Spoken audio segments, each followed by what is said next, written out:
Hey everybody, it's been a little while since our last Guile treatment.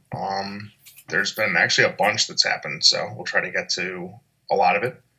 I guess when we left off, it was right before I had my first to 10 with Jeremy Ray with Zoe versus Mature. The 3 hour long extravaganza? It was 4 hours long. Oh my God.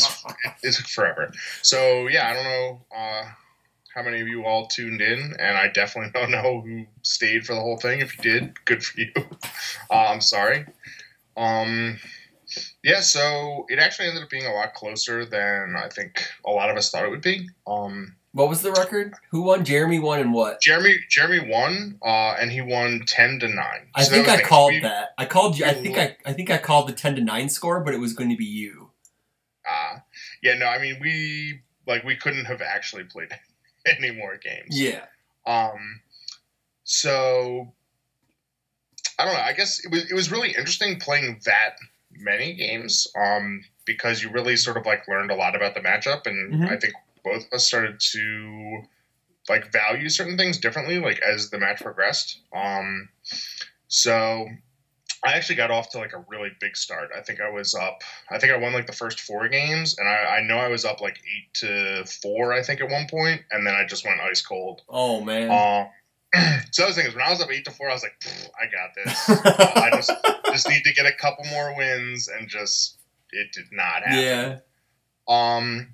But yeah, I know early on, he really didn't see any of 75 Shikikai or Assassination Attempt, which I know we sort of highlighted as important cards for that deck to do some of its biggest stuff, and especially Assassination Attempt, because that's basically always going to be 8 damage against Zoe. And so that really sort of hampered his ability to do a big, large amounts of damage to me. So I was able to get through it. I also pretty much checked 5s when I needed to check 5s on kill turns to not leave him in desperation. So, yeah, I mean, I would say the first couple games, I definitely had some luck. He had some bad luck.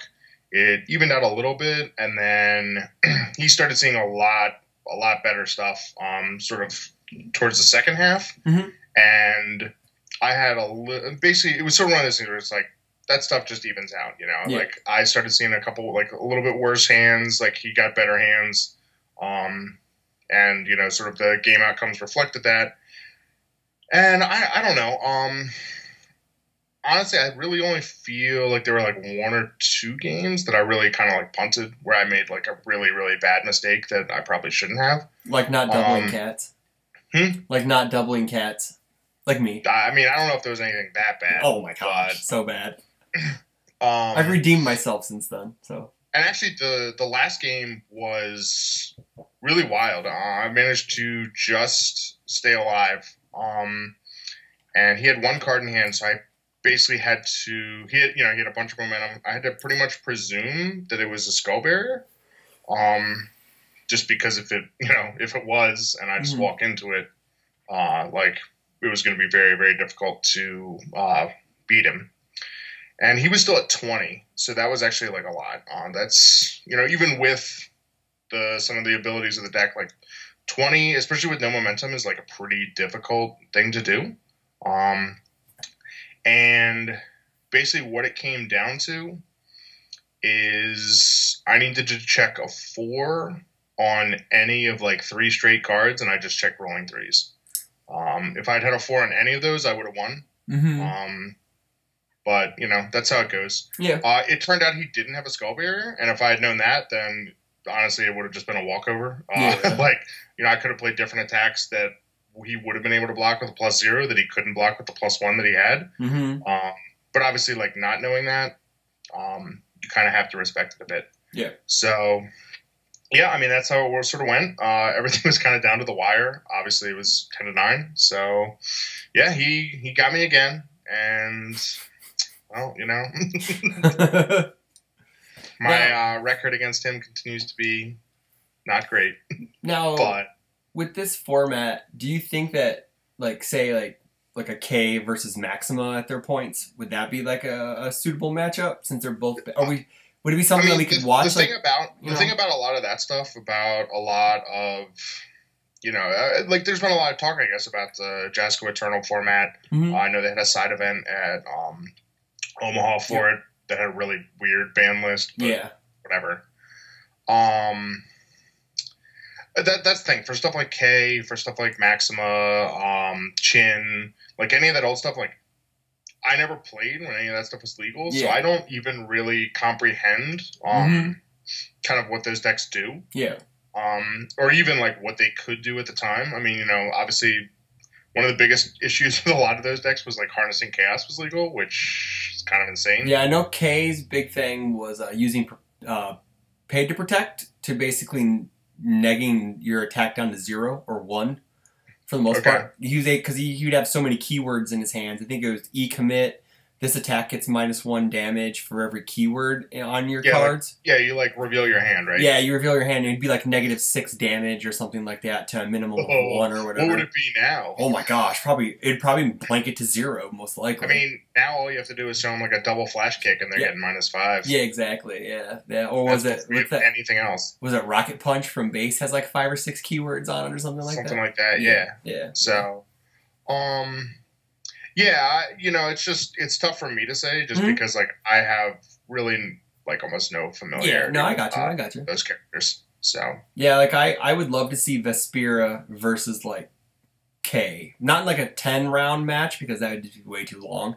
That would take days. So see, I feel like one of the nice things I think you want something that's like a little like I think you would want something instead like you want like Vespera versus like Napalm Man. Oh yeah, sure, okay, something like that. Like something like that because like the thing about like our matchup was that like they were like basically Mature got banned like right as Zoe like came out. So that was sort of a matchup that you never got to see. I mean, I'm pretty sure like Vespera and K or whatever were you saw like, that at the same time. Yeah. So like Napalm Man would be better. Yeah.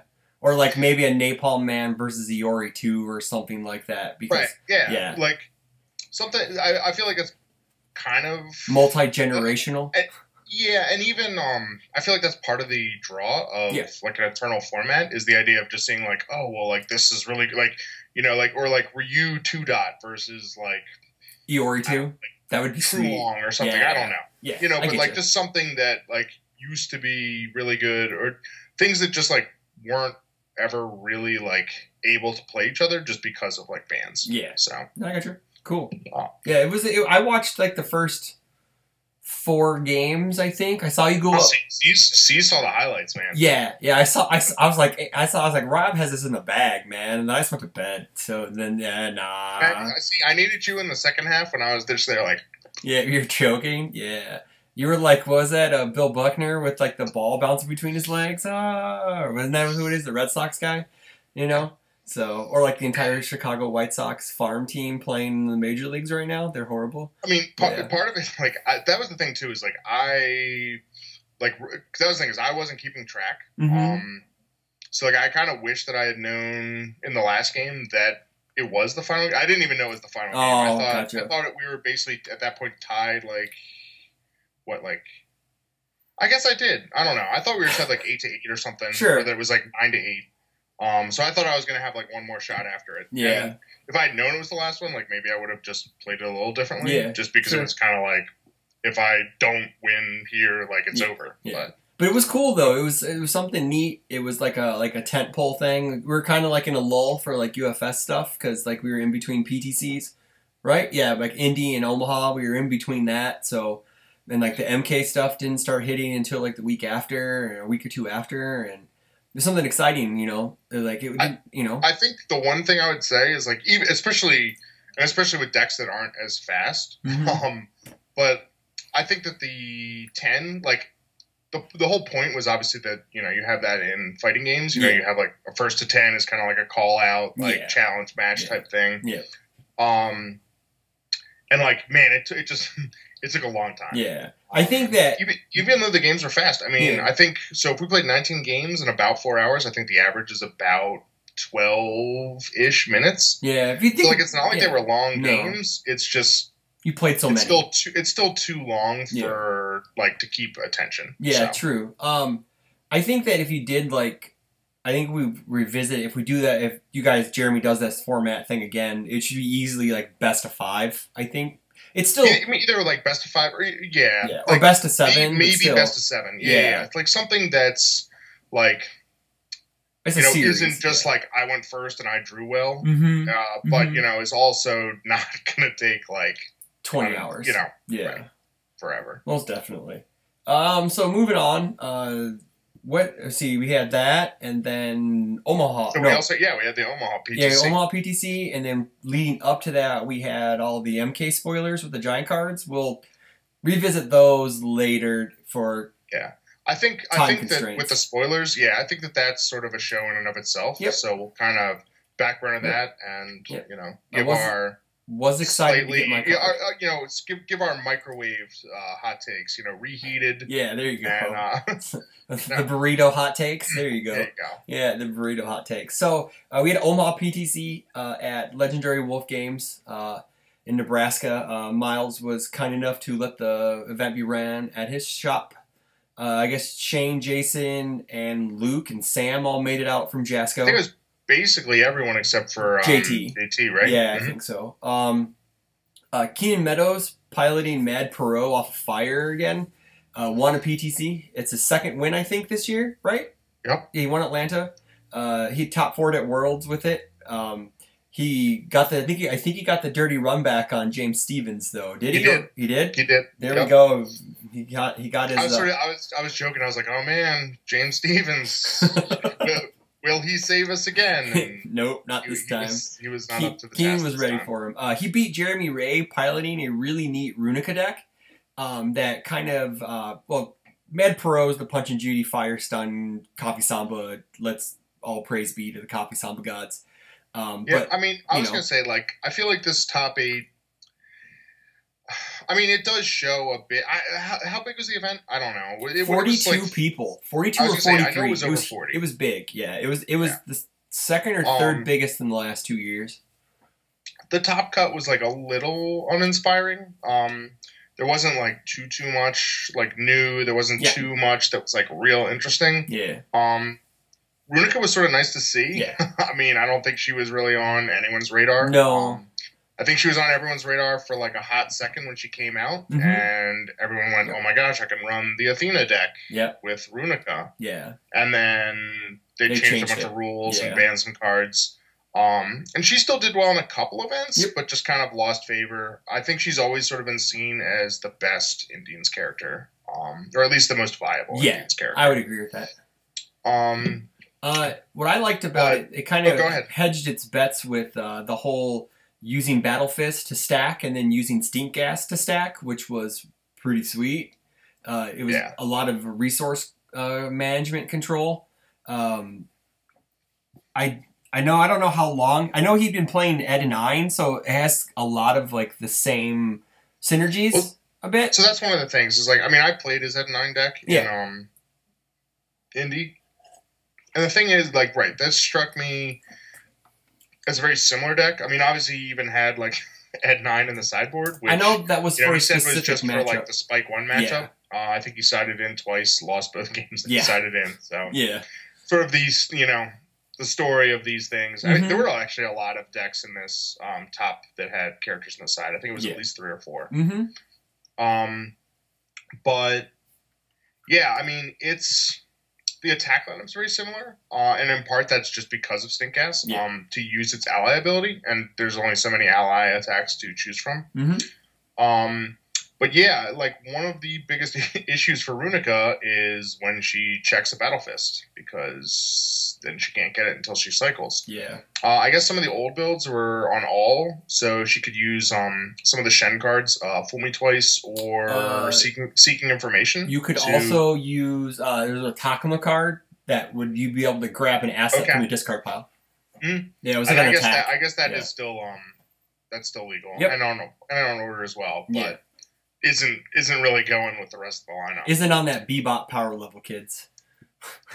Well, it also I think needed a momentum, which isn't necessarily the best place to be when you want to go quickly. But so like it used I mean, Stink Gas was easily the MVP of that at 9 deck, I think, at least when I played against it. It's unbelievable. The D build's rough.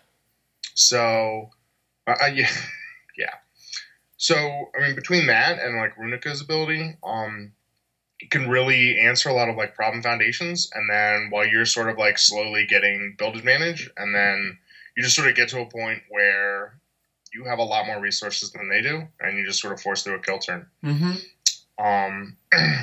So I mean, it's different from the Ed 9. Ed 9 was more about just like getting rid of your hand and hitting it as fast as possible. I feel like this Runica plays a little bit more for like the mid game. Yeah. I know that's probably one of the reasons that he said he had such a like nightmare matchup with like Spike 2. Yeah. Or not Spike 1. Spike 1. Yeah. Because Spike 1's going to play that mid game pretty well as well. Yeah. So yeah, I mean, I guess like I'm surprised. I guess that's one of the things. Like you see Runica, and like that seems surprising, and then you like kind of look at the deck a little bit and think about it, and you're like, actually, like I can see this doing well. Mm-hmm. So yeah, I mean, and Jeremy's a fantastic player. So right. Like, I mean, that was something for sure. Yeah. With just between him and Keenan. Yeah. I know like when Topps was announced. There was someone talking about like all the UFSU guys and like the sponsored players. Yeah, there were a bunch of them, and then also Keenan and Jeremy. Yeah, and I know I saw in the comments on Facebook like Garrett having some exchange with somebody where he's like, "Oh, I'll take like Keenan and J Ray over like 10 of those other guys." Yeah, and that seemed The results speak for themselves. Yeah. It seems they're both fantastic players. Smart in retrospect, right? So moving on, James with his, I don't think he's changed his Asimov and Katarina deck at all since Worlds. I think it's pretty much the same, maybe one or two cards coming in and out. I mean, he was like, what, a win away from winning Worlds? So yeah, exactly. I don't know how much you need to change. Yeah. So. Other than maybe, be a 7-hander so you can actually draw a kill turn, unlike, or just play 30-something attacks like Tim did. Sure. Chris Rhinus played Athena off of Good. This seems like a weird deck. Yeah, it cited Woodman and Vincent Gray. So I wondered if it was like a matchup, maybe like the Spike 2 matchup, maybe. Or maybe he had a very, because Spike 2 blows up all 7-handers for the most part. Except for Spike 1. Yeah, it looks like he really played for like the Deadlock game because he ran missile launchers. He had the Woodman's Leaf Shields. Played Blaze Whip, which was an interesting card. So that's a nice way of saying it. Yeah, well, I don't really like the card that much, but I don't like it at all. I don't know. Maybe I think I would have rather ran that. Was it the Jet card that flips a committed card? The 3. If you're looking for a 3-diff, was it Black Dog Aim? That would have been better. Even Black Dog fans. It also has like a okay Deadlock. Yeah. But hey, you got him to Topps. But because Athena is maybe the one. That card, Blaze Up isn't like the worst thing that's ever been printed. Mm-hmm. But I find it's kind of one of those things where, in the very, very early game, your opponent's basically going to be like, "Well, I don't want to lose one of my foundations, so I'll take 3." Going to take 3, yeah. Because in like the later game, it's going to either be, well, I don't want to waste like a low block or whatever on that. It's a lower. I don't remember how low. It's like, so I'll take 3. Yeah. Or they go, yeah, I'll block it and lose a foundation. I don't really care. Yeah. Like, I'll get out of Deadlock. Yeah. I can still pass blocks. Yeah. So I don't know. I mean, the only thing would be if you really wanted range. I think like you might have seen that some when like people were running like really cheap stuff with like like Mega Ball and stuff like that. What's it called? The because it has death, doesn't it? Yeah. So like Shield Ram. Oh yeah. Some of the death builds of like Napalm Man, I think might have run it. Yep. But yeah, unless you can like throw some damage on it, it just doesn't seem like. I don't see much for damage in his deck though. Like it's good. It's off of Good. Most of the time, Good needs Jet for Yeah, I mean, this seems definitely like a similar deck to like some of the stuff we've seen for, especially Woodman. These kind of just like good wall that basically just sit there, live forever, and like once your opponent goes to Deadlock, you just blow them up. Yeah. But yeah, I mean, obviously like Athena with White House. I mean, you're just an 8-hander. I really wonder why he I understand why he went missile launcher, but like you would think that with Athena that what's the Vincent Pulse Flare? would be something. If you can't play Psycho Medley 13, I understand that card's hard to get for a lot of players. I don't even own them anymore because I sold them all. But like a missile launcher, I guess it's great, but I think you get more value out of Pulse Flare though, don't you? It's gonna depend on the matchup, obviously. Yeah, I mean the issue with Pulse Flare is just that you're asking for like. I feel like there's a lot of answers in the meta that kind of just deal with it. I mean, speed resets, damage resets. Yeah, cool and focus beats it too. Keyword canceling, damage pump canceling. Everything's got. Gasp! You say there's defense in this format? I mean, there's a little bit. Yeah. I mean, you got to be running some for the fast for like Punch and Judy and like Missile Launcher and like some of these other cards. Mm-hmm. And so. If you're not worrying about them as much, like this thing is, I think Pulse Flare is just one of those cards. Like it's good, it has a place, but if you're running it, you need to wait to like you're gonna have to run at least some protection for it. Yeah, I mean he's on good, so he probably has good and evil for some R hate. He has that, but it just comes down to like if they have multiple ways to attack it. Sure. It's gonna be a little tough. Yep. I mean, I've been looking at that card in like Jet because that seems awesome. If all that stuff is like. Powerful in EX4 instead of 2. Yeah. Or if you have like a Bonsai, which why not flip it and you just fed it? In the long run, if you're just going to do it just to get the powerful 4, you might as well just play Missile Launcher because it's going to be better with him anyways. Yeah, I mean, it's more about paying it with face downs. Oh, yeah, it's true. Yeah, I get you. Yeah. Like that's sort of draw. But that's sort of my take on it has been that like it's a lot tougher just because it takes a while to come out because you need all the face downs. Like, you need face downs. Yeah. And then that's why I say by then there's going to be some kind of answer. Yeah. And so you have to have, like, an answer for their answer, and then it's just... Well, that's the thing with, like, Athena, though, because you just ramp up your face downs anyways, so you could eventually poop it out early. Right. But, again, there's... A lot of decks are now playing a lot of keyword hate, stuff like that. So even like a card like Securing His Destiny stops it because you just like you can was it E you pay with face downs like cancel, But if you have a good and evil, it's it works. No, I don't think secure. No, because I think that's static. Is it a static? Yeah. Okay, I'll have to look it up. Sorry guys, I was wrong. I'll admit that. Moving on. Chris Nixon got 5th place with Spike off of Death. I'm just going to keep moving on because it's Spike.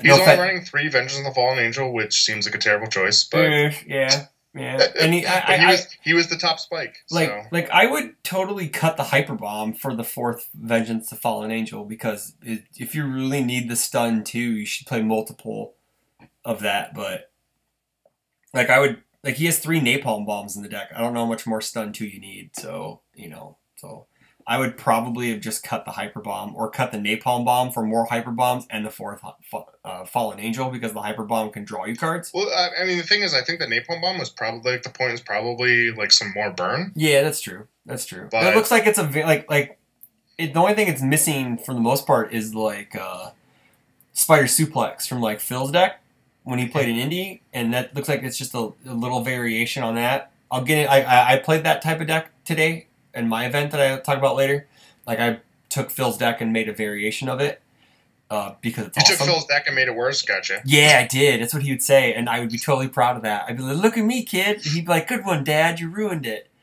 But he did side another Hyper Bomb and another Napalm Bomb, probably depending on like matchups or whatever. But 4 Fallen Angels, kids, that's 24 unspoken damage. So. Well, it's more just like how many. I guess like I feel like every time someone's talking about Spike, they're like, yeah, they were at like 5, and I just had to draw like Avenge of the Fallen Angel. Yeah. And then I win. Yeah. And you're like, okay. Yeah. So why aren't you running 4 of that card? Yeah, exactly. It needs to be 4 of. Yeah. It's just and like even like the the decks that are running that are running Bang, like it starts being like he was at 8, so all I had to do was draw Avenge of the Fallen Angel and have a Bang. Yeah. Like. Yeah, I mean, it's just one of those cards that, like, there's a lot of situations where you draw that, and it just means you win. Yeah, I think I'm in the crowd of that. I would rather see that card go than Spike 1. personally. If I had to choose I mean, between the two. Yeah. Yeah. It just needs, I think it's just too overpowered. It just is. You know? Like, there's no cost to it. All you have to do is play a spike. And it's like, cool, free 6 damage. Yeah, sure, you can't attack anymore, but I don't know. I'll play it until they ban it. That's what the whole thing is now. Just play it until they ban it. That's basically, you know. He did cite a rook takes pawn, which is kind of cool, I guess, but I think I would main it instead of just citing in one copy. I think I would main it if I was really worried about unique foundations, or blowing up random face downs. You know? I don't even know what you're like real worried about. I mean, that's a good card. Yeah, it is. Like a survivalist would be one. You know, if you're pumping like damage onto a swimming bird, or even if you're doing the +6 damage for Falling Angel, I guess. I don't know. That's one. That's a big one, I guess. Mm-hmm. So, moving on. Aaron Cook, who technically was Swiss champ, right? Because him and because of he and Chris Nixon were basically tied, and then he had the breakers. He had the breakers. So I think that he played he topped Worlds with this, right? Yes, with the Graven Castle Fae. Yeah. Yep. Yeah, he was deep in the gimmick. Yes, he was super deep. He even went so deep as to play Assassination Attempt in his deck, and it wasn't. I think he had that at Worlds. Yeah, I think so too. Which is a good idea because you can add stuff that's off chain and pitch it. But again, if someone just sticks it in your card pool, I guess you're kind of fucked because you're playing off of Jets attacks and they don't have chaos to chain. So, but nothing really different. I don't. I mean, think. is there that much of that though? What? Card pool stuff? Is there that much stuff to trap just it? Put cards in? Yeah. Nothing that people are playing. You know, like what's it? The icon card. Yeah, from the, Reluctant Icon. Reluctant Icon. I mean, yeah, that's pretty much it, right? That's a pretty good one. Or Shohoken. It's going to be like a Black Dog's Fangs. But, or like the. I mean, yeah, but Shohoken will keep Shohoken. adding anything in the first place. Yeah, exactly. 7th place, we got Les Hubbard topping again with Ed 9. It looks like it's off of it looks like it's more of a order build now instead of I think he like dual symboled, right? He played Revokes in his Atlanta deck. Maybe. I don't remember. I know we talked about it. Yeah, I know. This is a while ago. Yeah. So it looks like not to degrade the deck. It looks like a regular Ed 9 deck. You know, nothing really. Like he has Samba Slam in the deck, which is kind of nice. Yeah, so he added. I'm pretty sure that he either added or upped the count on his digital manipulations after Jeremy's success in Indy. And I know he sort of said that he's like, oh man, like I'm really happy to like see this deck do well. That gave me like sort of the hints to. I don't think he played Mayfia's Assault though in his Atlanta build, so that may be that may be a new card because. Well, I mean, that's the thing is like if he was more on Void before, and he was worried about like books and stuff, and then he said, I'll just go more for order. Yeah, because then he can use like a discard ability with using one of the character cards to pick it back up or whatever. So kind of cool. I have not been able to play as Ed 9 yet. That's only a Bebop character I haven't played yet. So I'm kind of looking forward to playing them at a local or whatever. And then 8th place was Metal Man. It looks like he had a Jet sideboard. Jet sided. It's Punch and Judy, Metal Man. Playing. So I don't know why. Yeah, Punch and Judy seems like a weird thing to be running for Metal Man. Yeah. I think if I was running Metal Man, like I would be running Transform Metal Man in a heartbeat. Yeah. Just for like the Spike 2 matchup, and they're like, haha, you don't get billed, and you're like, okay, I'll get it back, and I'll play it again. You want to do it again? Because I'll get it back and play it again. Mm-hmm. So. Yeah, I think I heard him on one of the UFSUs that he should have just played Jet. Like he played Metal Man to dodge diversity, and there was I think one other Jet in the field, and there was like another Metal Man, so he could have just played Jet and been fine. But I honestly think that Jet's the worst of the 2 main fire builds for Punch and Judy. I think Mad Pero's better in the long run. I mean, Mad Pro's just faster, and that's what you're looking for. That's what you're looking for. I mean, it's like 7 hand size, mills 4 instead of 2. Yep. and put speed on things, which honestly, that's Jet's problem is landing hits. Yep.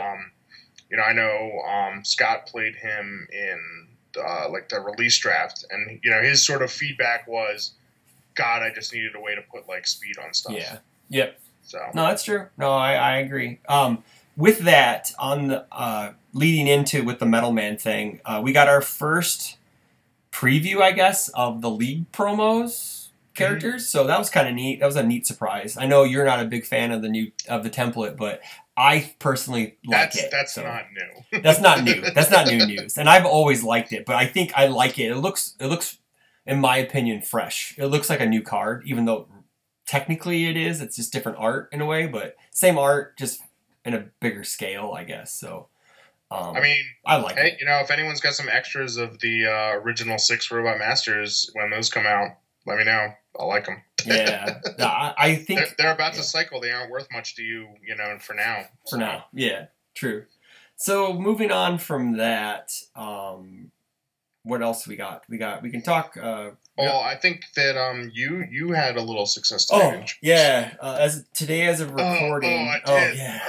I thought we were talking about something else beforehand. My bad.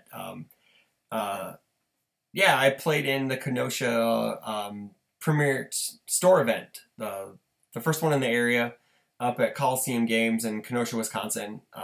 They were kind enough to host it. Me and Trent came up from Rockford, and with the goal of one of us going home with the playmat and foils. That was the goal, because we have another one on Wednesday. So if we figured if one of us wins it, the other one could probably try to win it and make it easier for someone else to win it, so we all get stuff, But I took Spike 1 off of Death. What a tryhard! I know it was. I wanted to win. That's all. I wanted. I wanted the foils. I wanted the playmat, so I can just coast the rest of the way. Faced Spike 2 round 1. He had no idea what Brother Figure did because he had just started in Bebop. So he's like, I just started in Bebop. I'm like, okay. So I showed him every card that I knew he wouldn't know. Like he pulled the Majijin, and he's like, that card's really good. I'm like, I had 4 of them out against him. Yeah, I wasn't dying. So yeah, it was rough. Yeah, it was pretty rough on some of the guys. But played round 2 against an Iceman, Paul.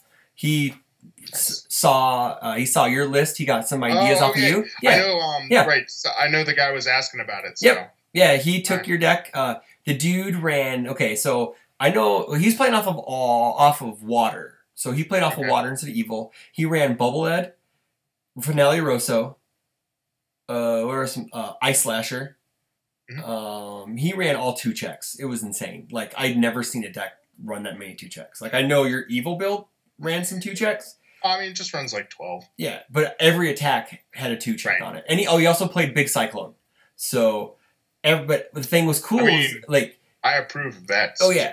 So it was awesome because I just started noticing like halfway through game 1, I was like, all of his attacks other than Rosso have high blocks. So he could combo Rosso super easy. There was a point where, Prepared to Fight was the MVP in that. I Prepared to Fight just destroyed him in game 1. He's on water. Is he not running Short Fuse? He had 1 copy. Oh. He had 1 copy. I assume that's a card availability thing. No, he has 3, but he said most of his attacks were mids, so he wasn't too worried about the partial block thing. And I'm like, you really need to be running it. I guess for Bubble Eds, yeah. And Bubble Ed and Rosso. So. Then he sided in game 2 out of your leagues against me. That was his Prepared to Fight defense. Was that game 2 came down to me. He had me dead to rights. I was at. So I guess he watches this because he has another card that you can look for, man. At least sideboard or something is Nobel Prize. I don't know if he was running that. I used to run that as 1 in the main and 1 in the side. And that's just really good for blocks. Like basically when you draw your hand and you know that you're just like, I'm going in hard this turn and I really don't want to run into like a Prepared to Fight. You just flip it and call it. I would call like Skull Barriers, Templars. Yep. I know one time I just called a reversal. I called a tiger kick because I didn't want my opponent to be able to like draw and stun me. Yeah. And they had a tiger kick. They could still reversal with it. Yeah. I guess you still can. Yeah. I'm trying to remember how. I don't think you can. Well, the issue is it's because you play from your hand. Yeah, so it doesn't hit it. But yeah, it was a really game 1 was very favorable for me, but game 2 was super close. He had me dead to rights, and I had a spider suplex and another card in hand. I needed to design for combat for prepared to fight off the top of my deck. I did. I got super lucky, and then I blocked. I checked a 5, blocked, and then because he had banged Spike, so I couldn't use Spike to lower or anything. And then I played the spider suplex on a 5. Needed to check a 5. He was at 1. So I had to check a 5 both times or we were going to game 3. So I got super lucky in that matchup. But that was a really fun match. And then the finals was me against Gerald. He runs pretty much everything for UFS. He played base off of Earth. He played a pretty good match. Game 1 was favorable for me again, and then game 2 he ripped into me with a 4-attack hand and just destroyed me. And then game 3 came down to me getting him to 6, him not being able to kill me on his next turn, and then me drawing 2 Vengeful Fallen Angels for the win. So go Fallen Angels, I guess. Yay. Takes another crown. Such skill. Such skill. Such wow. But getting there took some skill, but the kill not so much. But it was a fun tournament. It was really good to play in I guess an upgraded locals, I guess if you want to call it, because they are worth Player of the Year points if you hit a certain player cap. So that was cool. I think it's more just nice to have stuff to play for. Yes. Yeah, exactly. It's just nice to have, right. I mean, we've talked about this, I feel like, almost a half a dozen times talking about like locals. I got just saying like and to play map, and it's super awesome. Yeah. But right, I mean, it's just nice to be able to like go out and just be like, trying something new. Yeah. Like trying to right. It's just like if I do well, I'm gonna get this card that exactly. Is difficult to get otherwise. Like I felt like round 1 I felt I didn't feel bad, but I kind of put the brakes on one guy because he had used Petrol Power twice, didn't respond either time, and then he tried to put 4 damage on his next attack, and I'm like, you don't get that. And he's like, why? He's like, well, you have to respond with that. It's an activated ability. So he's like, really? I'm like, yeah, sorry. If it wasn't for something, I would have let him have it, but that was just me being dad, I guess, so whatever. What a jerk. I know, I am. I'm just mean. I can't help it. The inner tryhard came out today, so...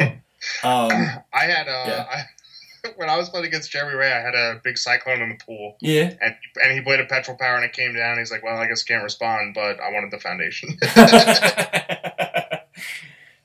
So I came in first. Trent came in third. He played Mike Hardiman's Spike 2 deck that was a life death air variant because it would. So it was tri-symbol? It was a tri-symbol deck in a way. It played bounce and roll. It moved cards in and out of the card pool constantly. How many attacks? Huh? How many attacks? I don't know, but he played 4 Scorch Wheel. So he was able. I think he said he turned 1 to one guy going second with it. Yeah. And then he was able to bounce and roll enough times to do he drew 5 or 6 cards in a couple Scorch Wheels. And yeah, in game 3 final round, he turned 1 the guy. He was like, it was kind of cool, but I felt bad at the same time. So yeah, it was kind of neat. Playing against. I thought it was cool too. Playing against Paul's deck, the Iceman, it was really cool to watch because I talked to you about your Iceman. We've talked about it, but I never played it. I don't think I played against it when you had it back. I don't think you did. You did. You played a super long one against Mega Man. Oh, that's right. I think I lost anyways, so because my Mega Man was bad. But anywho, yes. So moving on, we have the Rockford PTC coming up in, as of now, today's what, the 23rd? So it's basically not this Friday, but not this coming Saturday, but it's in 2 weeks. It's in 2 weeks. At Top Cut Comics in Rockford. I think Shane's coming out. Shane said there may be another Jasco representative coming out instead. He doesn't know yet. it depends. It's a scheduling thing. So, and adventures in judging. Yep, adventures in judging. So right now, I think high end attendance would be 55 to 60. That's a ton. Yeah, low end is 35 to 40. I think so. I think we're looking. I think we're going to be closer to 50 than we are to 60, in my opinion. So, there is a ton of people coming for this. No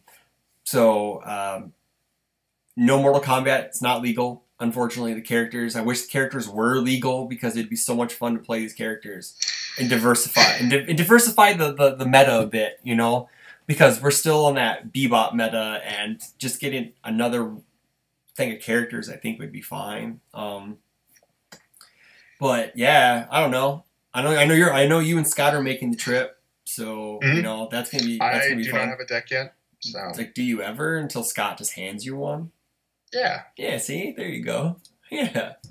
I'm quite excited. I don't know if I'm going to play yet because it depends on who shows up from Jasco. So depends on how many players you have too. That is also true because if I told Shane that if we have over 50, I won't play and I'm just going to help him. I'm just going to help run it because I think that would just make things run smoother. Last year we had 41 and we had 6 rounds, so I'm gonna assume the same. We're gonna have over 40 and we're gonna have 6 rounds. So hence the. I mean, yeah, I think anything over 36 would be 6 rounds. And that's hence the early start time at 9:30, which is deck registration at 9:30. 10:30's end of registration. Start sometime shortly after that. So I got a message from Hayden Scott asking if we can start the tournament at 11. Because his flight gets in and he's going to be driving during deck registration. So I told him, hey, send me your deck. I'll write out your deck list. All you have to do is pay for the tournament beforehand, and all you have to do is come in, sit down, and play. So hopefully he takes me up on the offer because I don't want him to be rushed to get there and then scribble out a deck list and make an error or whatever. So quite excited. We're going to have a bunch of side events, a raffle. So we'll talk about the MK spoilers on another show, but the card I got, the Sub-Zero Foundation, that's going to be up for grand prize. So it's $2 a ticket, 10 for 6, and you have to be present to win the card. You can't just put your name in and then leave. But there's going to be booster packs, promos, a playmat set of all the Rockford playmats that have been out. Rob's donating his extra one that he got for the first year. I'll have to dig it up. Okay, I'd appreciate that. So that will be a 3 playmat set. I have some other UFS playmats downstairs. A couple of Cowboy Bebop ones.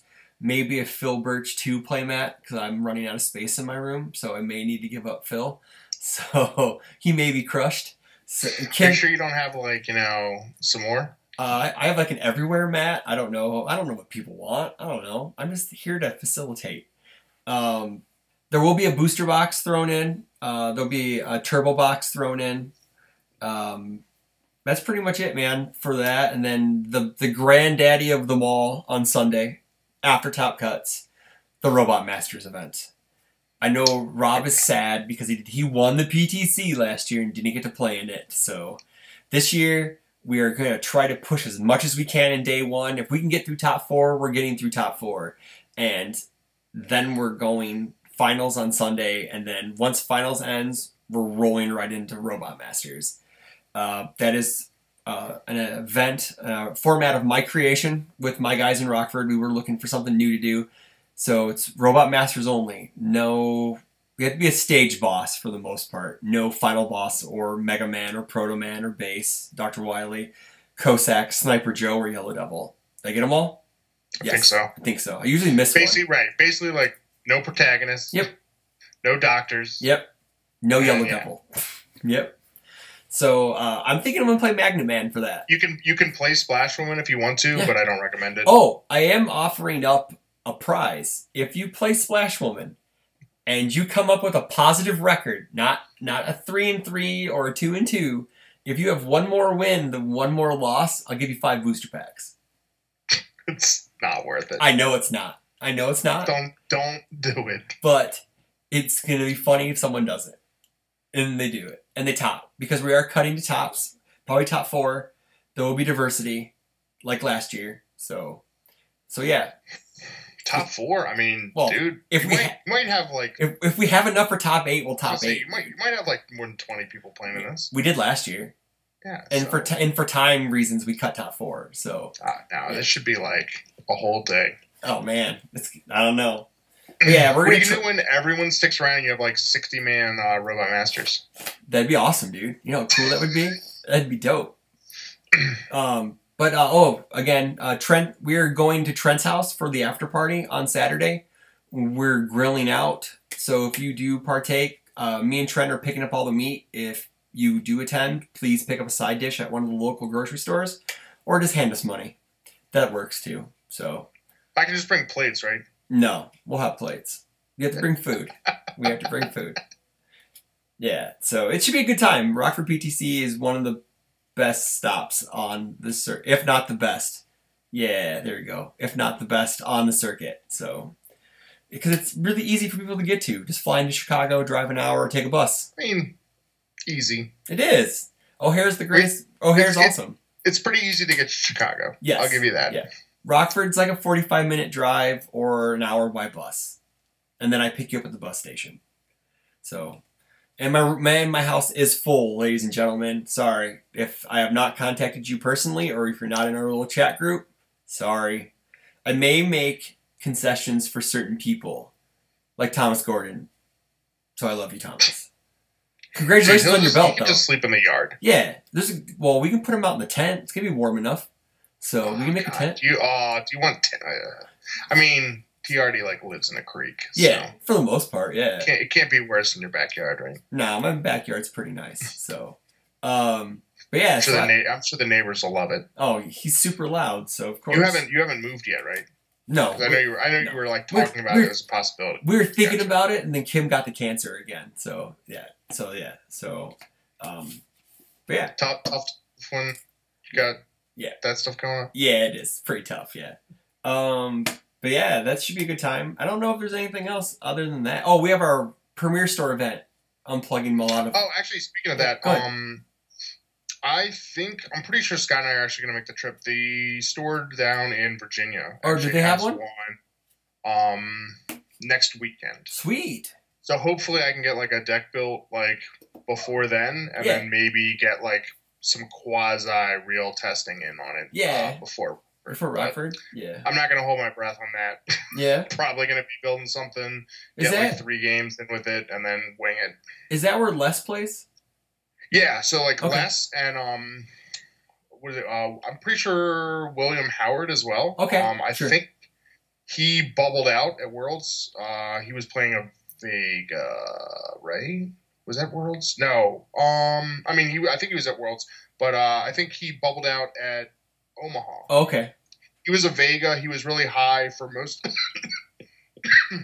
the day, and I think he ended up basically like, 11, 10, 11, something like that. Okay. So yeah, like they play out there, and they have some like pretty decent locals. Yeah. They have some people that I think used to play like a while back, and now are sort of back. So like.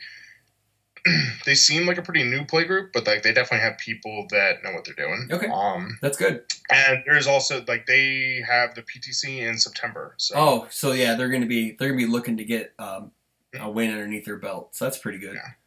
I mean, it's a little bit of a hike for us. I think it's like a 4-hour drive. But, I need to get me some shiny cards, right? Yeah, you do. You get shiny cards. It's more about the play mat than it is anything. Though. The shiny cards aren't bad.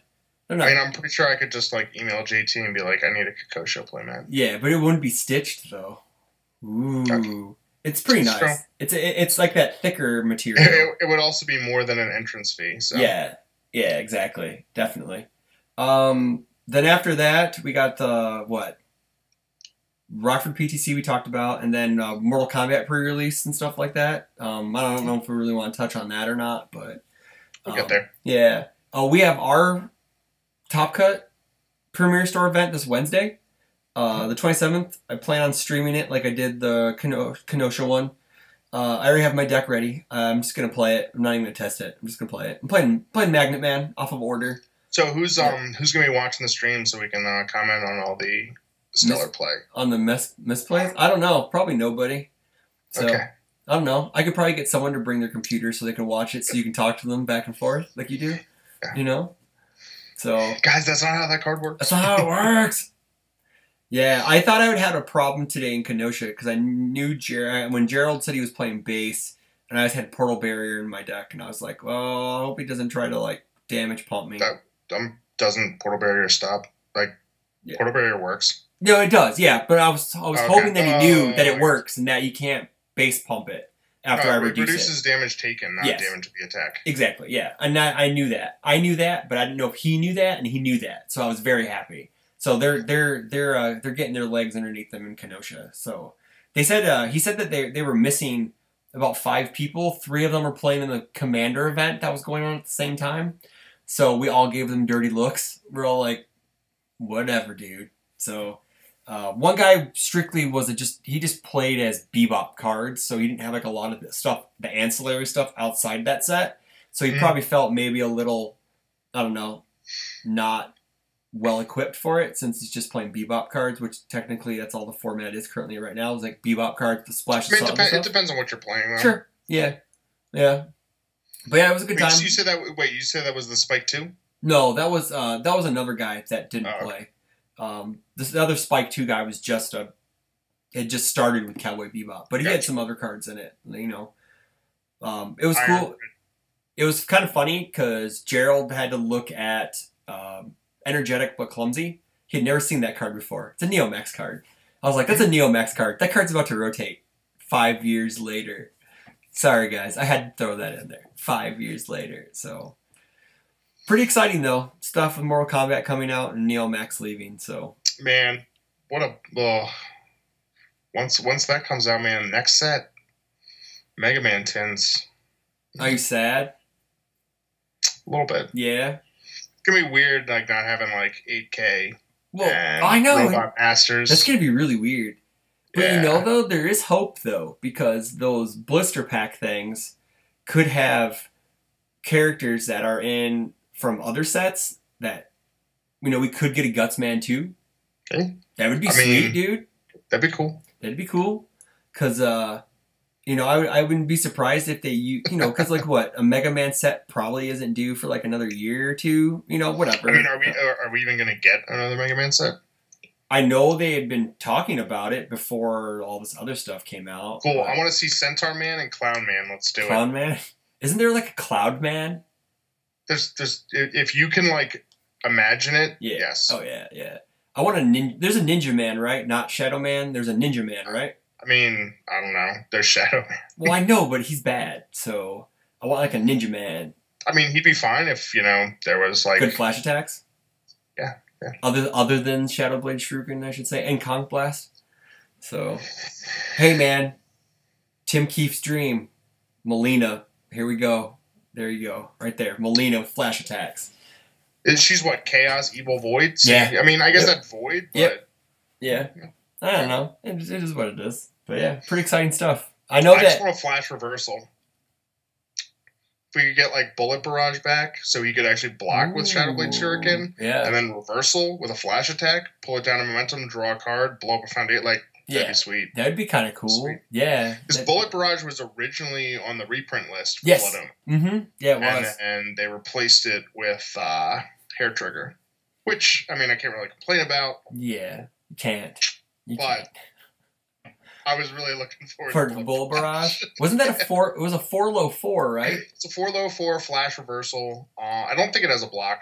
Didn't it have like a something? I think it's like it's something where it's like when you play it, it does. It's either when you play it, you pull a foundation like from their discard into like it does something where it like jacks up their pool. Oh, okay. Because that was the thing is Lily was kind of like Jeddah. Like the old one. Well, I guess the new one is too, but the old one like basically like had like some pool clog and did stuff for like when they had foundations in their pool. And Blazing Storm.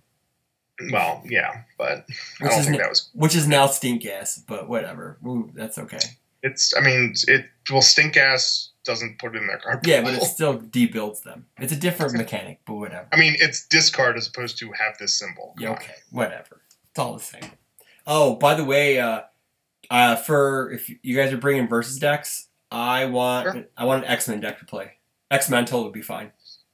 Okay. You guys got to have it. You know. X-Mental doesn't have that much X-Men in it, but okay. I know, but I want to play the. Hey man, it has Emma Frost in it. It has some X-Men in it. We have the foil Emma Frost too. So I sold mine a long time ago, which I very, very, very feel sad about right now. Because me and Trent were talking about it.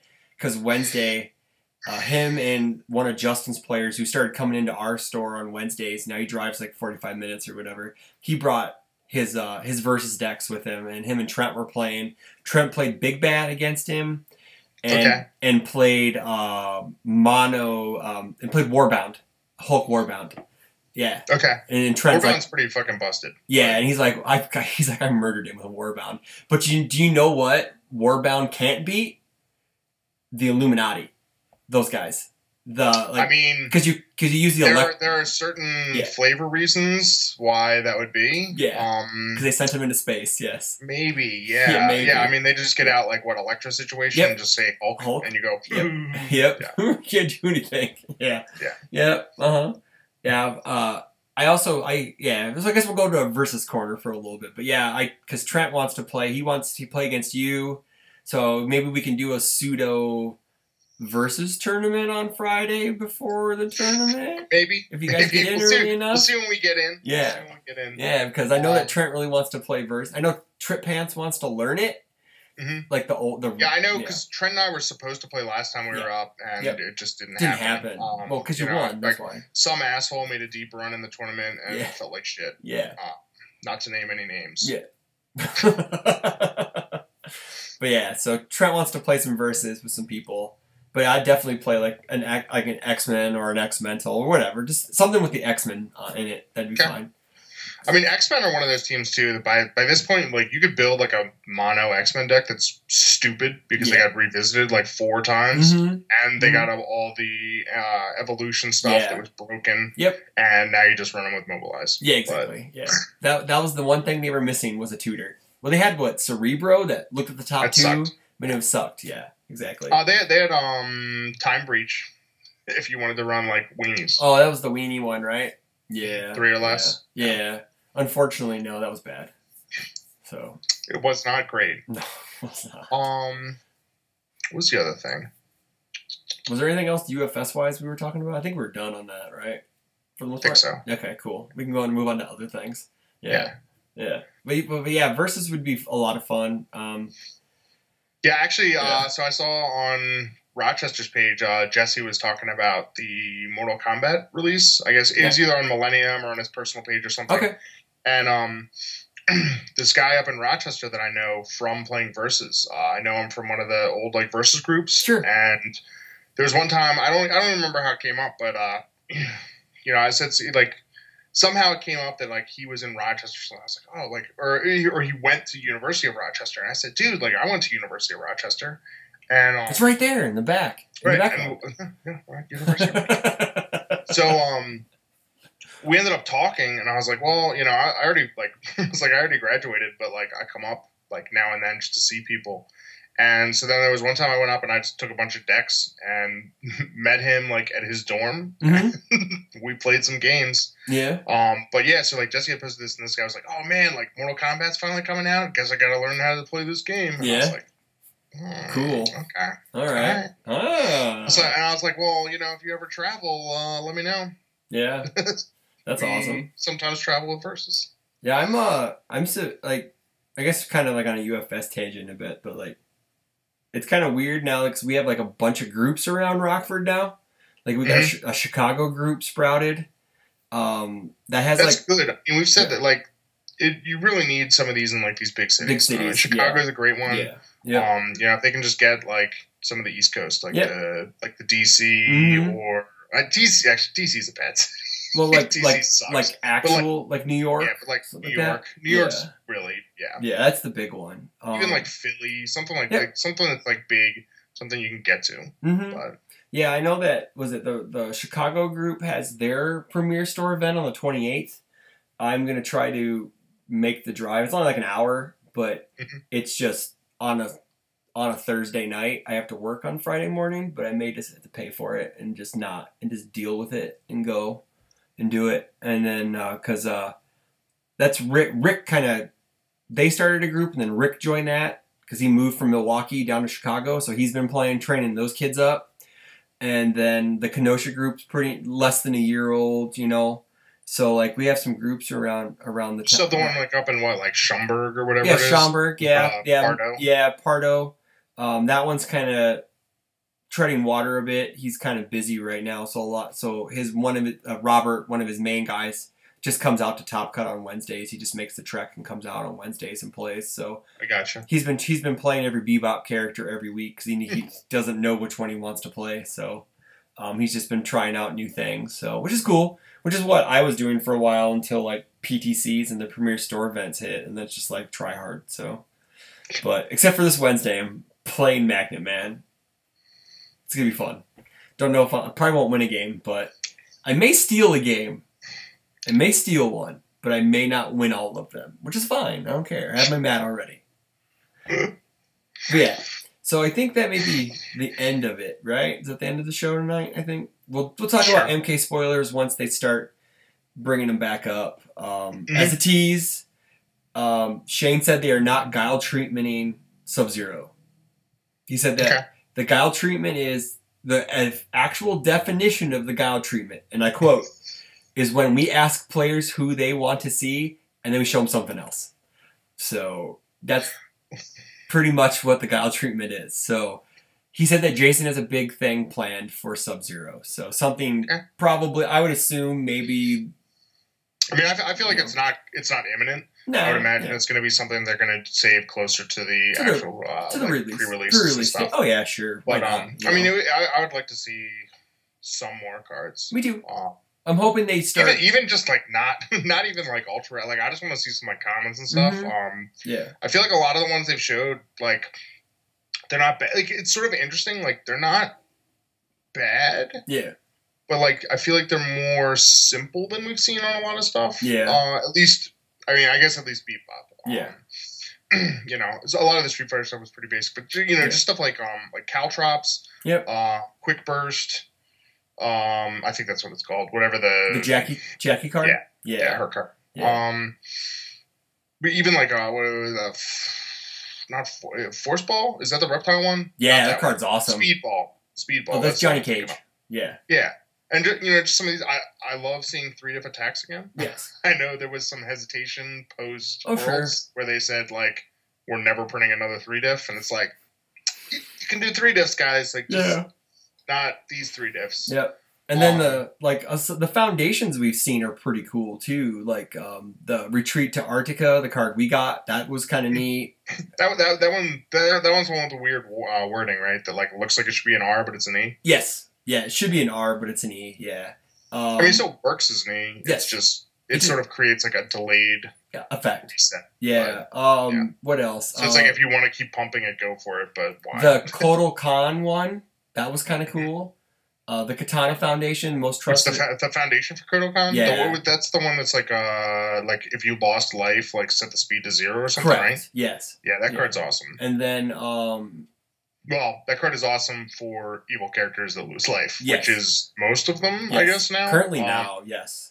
I think we said it's pretty much every single character with in evil? MK, and then also vicious. Yes. So, the Katana Foundation, where you lose one. That might be the best card they've showed. That card, it is a 0/5 with a block. It doesn't matter what block. It doesn't matter what the block is because you play it and you play say, I'll pay 1 life to breaker you. Yeah, you pay 1 life to breaker your opponent, and it can end the combat phase. Mm-hmm. And if they fail it, that's it. Yeah, and as a first F, you can look at a random card in your opponent's hand. Oh right, yeah. It's not even like it blows it. Yeah, it's just like literally like, show me 1 card. Cool. Yeah, right. Cool. I get to see a card. Yeah, but that card, I think that card gives. I know Good was really like Death didn't need it. Death didn't need that card. It didn't. There's a lot of cards they've showed that Death doesn't need. Yeah, exactly. But I understand the symbol spread, blah blah blah blah. But Good needed that because they have horrible 0 diffs for once, and it helps them. And it kind of helps them push attacks through because they don't have a lot of speed on a lot of their attacks other than like EX stuff, right? Okay. So it would be like -1 to your block check, which is not bad. Pay 1, whatever. And then, well, Evil, yeah, that card's just ridiculous. So I mean, Evil definitely like a couple of the cards they've showed. Like, yeah, I feel like we're giving you guys some fresh cuts of MK stuff, even though I said we weren't going to. Anyone who's stuck through the versus side, yeah, bonus content. I mean, when Bebop came out, I think a lot of the stuff, like, there was sort of this whisper, if you will, that, oh my gosh, like, Evil might be playable again. Mm-hmm. Led in large part by Keenan Meadows. Yep. May or may not love the Evil symbol. May or may not be the cult leader of the coffee. Yeah. But it didn't really come to pass, I don't think. I think it just was still lacking, like, a bit. And, man, like, the couple Evil foundations we've seen are just full. Like, you're just like, oh. Yeah, it's something. Sure. It's something, all right. Yeah. Scorpion, we'll go on to him. He's pretty awesome. He is a whole lot of damage. A whole lot of damage reduction. Yeah. No, it's speed reduction. He has speed reduction on him. He's pay 1 plus 2 or minus 2 speed. Yeah, he's not damage. I think you said reptile. No, I said scorpion. Scorpion. And see, I just hear reptile. Yeah, and you're triggering like Tim. Yeah, we get it. Yeah. I mean, I just feel like validated because I was like, man, this guy's dumb, and Tim's like, this guy's dumb. Yeah, like that guy has won the last 2 worlds. Yeah, he knows what he's talking. So he knows what he's talking about. Yes. Yeah, reptile is stupid. Yeah, but I did play against a Johnny Cage and lost with my reptile deck, so it happens. So.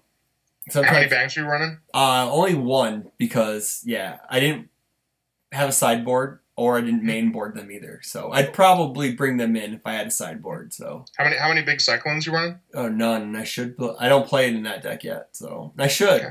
So I'm playing 4 Finale Rosso. So that's a little too many 2-checks for me. So I get it. I understand. It shuts Johnny Cage off. So hindsight being 2020, it's easy to say this stuff. So whatever. But yeah, I enjoy. I know Reptile's kind of busted. He is. He's very, very. I think he's going to be the Spike 2 of the set, where it's going to be very linear and very easy to build him. But I mean, it's already easy to build. Yeah, he's already. Yeah. And it's going to be.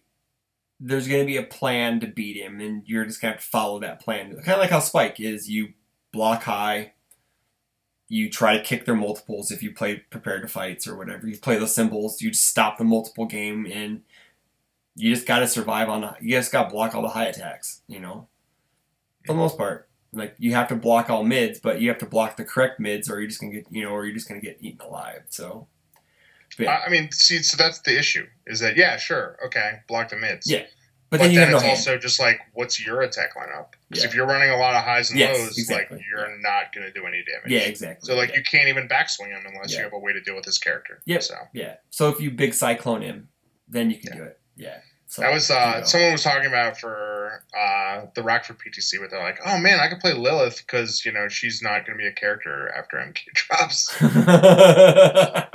I was like, "What are you talking about? Oh, all those 3 damage high attacks. Yeah, they don't do anything. They're not going to be doing anything." Yeah. All right, so we'll end the episode because we don't want to go too much further into the MK spoilers because we haven't even touched Quan Chi yet, and I don't want to deal with that. So, but Rob, thanks again. I know we need to get back onto a maybe weekly schedule doing this again, but it's been kind of slow news lately. So maybe we'll report back on after your premiere store event, and we'll talk about that before the Rockford PTC. Yeah, and maybe we'll have some more spoilers. We can do sort of a spoiler show. Yeah, we could do that too. And then, all right. Okay, cool, man. All right, well, everyone, have a good evening and take care of yourselves and be good to everyone. Good night.